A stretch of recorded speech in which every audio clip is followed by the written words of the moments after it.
এই যে লিফট থেকে একজন মানুষকে বের করে দেওয়া হলো, তার একটাই দোষ, তিনি দেখতে সাধারণ গরিব। আর যারা লিফটে উঠলেন তারা ভিআইপি, তাই সাধারণ মানুষের সঙ্গে ওঠা বসা যেন মানায় না। অভিযোগটা উঠেছে তামিম ইকবালকে ঘিরে। ভিডিওতে দেখা যাচ্ছে তিনি লিফটে ঢোকার পর আগে থেকেই থাকা একজন বয়স্ক মানুষকে বের করে দেওয়া হয়। প্রিয় দর্শক, সবচেয়ে কষ্টের বিষয় হলো লোকটি কোনো প্রতিবাদ করেননি, চুপচাপ একটু অভিমান নিয়ে লিফট থেকে নেমে গেলেন। আর তামিম ইকবাল দাঁড়িয়ে সবকিছুই দেখলেন কিন্তু কিছু বললেন না।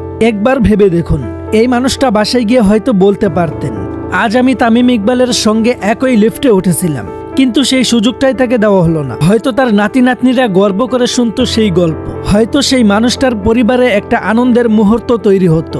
কিন্তু সবকিছুই শেষ হয়ে গেল এই এক ঘটনার কারণে। সবচেয়ে বড় কথা, মানুষটা আগে থেকেই লিফটে উঠেছিল, শুধু দেখতে গরিব বলেই তার সঙ্গে এমন আচরণ। এটা কি ঠিক? এই ভিডিওটি সোশ্যাল মিডিয়ায় শেয়ার করেছেন সাবেক ক্রিকেটার তাপস বর্ষ। তিনি লিখেছেন, লোকটি দেখতে গরিব বলেই এমন ব্যবহার করা হয়েছে।